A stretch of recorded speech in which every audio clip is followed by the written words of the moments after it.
នេះចេកជៀនដែលខ្ញុំទិញពី Costco មកហើយខ្ញុំយកទៅដាក់អាំងហើយនេះទឹកស្ករហើយមានជាមួយនឹងខ្ទិះដូងដែលប្លែកខ្ញុំអត់ដែរញ៉ាំមានចេកជៀនញ៉ាំមួយទឹកស្ករត្នោតចេះឥឡូវខ្ញុំយកទៅកម្ដៅឲ្យពុះសិនហើយខ្ញុំយកចេកយកទៅអាំងនេះខ្ញុំយកទៅអាំងមើលពណ៌វាឡើងល្អប៉ុន្តែអត់សូវជាស្រួយឆ្ងាញ់ហ្មងណាពេលដែលអាំងទៅសឹកខ្លាញ់បងប្អូនលើកមុនខ្ញុំយកទៅចៀនដែរប៉ុន្តែចៀនទៅវាជក់នឹងខ្លាញ់ច្រើនពេកអត់ឆ្ងាញ់ហើយនេះខ្ញុំសាក់ជ្រលក់មើលតែទឹកស្ករផ្អែមពេកបងប្អូននេះបងប្អូនចេកនេះយកទៅចៀនយកទៅដាក់ air fryer ព្រោះវាខ្លាញ់ច្រើនពេកឥឡូវនេះបងប្អូននេះវាស្រួយដែរប៉ុន្តែវាចេកវាអត់សូវឆ្ងាញ់ណាស់ម៉ានេះសាបស្លែមហើយដល់ពេលចឹងទៅគេមានទឹកសោសនេះទឹកសោសវាស្ករត្នោតជាមួយនឹងខ្ទិះដូងហើយខ្ញុំមិនដឹងគេញ៉ាំនេះយកទៅជ្រលក់ចឹងញ៉ាំទៅតែដូចរៀងពេលយើងយកទឹកស្ករនោះវារៀងផ្អែមពេកស្រួយតែផ្អែមពេកបងប្អូនតែបើយើងញ៉ាំចេកទេវាសាបអញ្ចឹងវាអាចញ៉ាំបានតែបើថាហើយទិញគៀបហើយជាអត់ទិញបងប្អូនអត់សូវឆ្ងាញ់ទេតែគាត់ថាចង់ទិញសាក់មើលវាឆ្ងាញ់អត់អីចឹងណាខ្ញុំទិញពី Costco មកខ្ញុំមកធ្វើចាខ្វាយញ៉ាំបងប្អូននេះចាខ្វាយម្នាក់ឡើងល្អមែនតែនខ្ញុំមើលតាម YouTube ទៅធ្វើទៅយើងធ្វើតាម YouTube 2 3ដែរប៉ុន្តែ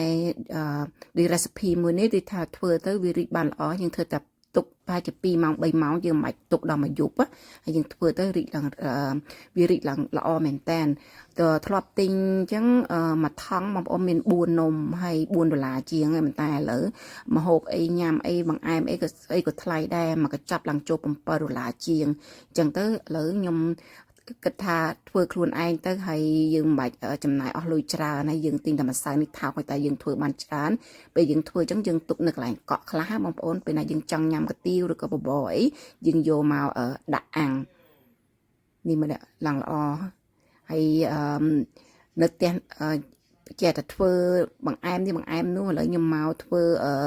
នេះនំ cupcake ឲ្យកូនញ៉ាំហើយខ្ញុំមានកូនប្រុសតែមួយចឹងទៅហើយយើងមិនចង់ចំណាយលុយទិញនំនៅខាងក្រៅទៅយើងធ្វើខ្លួនឯងចឹងទៅបានប្តីកូនអីកូនចូលចិត្ត spring corn ខាងលើនេះហើយទំនេរក៏ខ្ញុំធ្វើបាយតំណើបទុកទៅពេលណាដែលយើងចង់ញ៉ាំយើងយកមកយើងគ្រាន់តែកម្ដៅយើងដាក់មួយ ice cream ហើយបាយតំណាំហ្នឹងគឺអ៊ូបេបងប្អូនខ្ញុំទិញទឹក color វាអ៊ូបេហ្នឹងយើងយកមកដាក់លាយខ្ទិះដូងហើយយើងលាយជាមួយនឹងបាយតំណាបទៅបានចេញពណ៌ស្វាយចេះ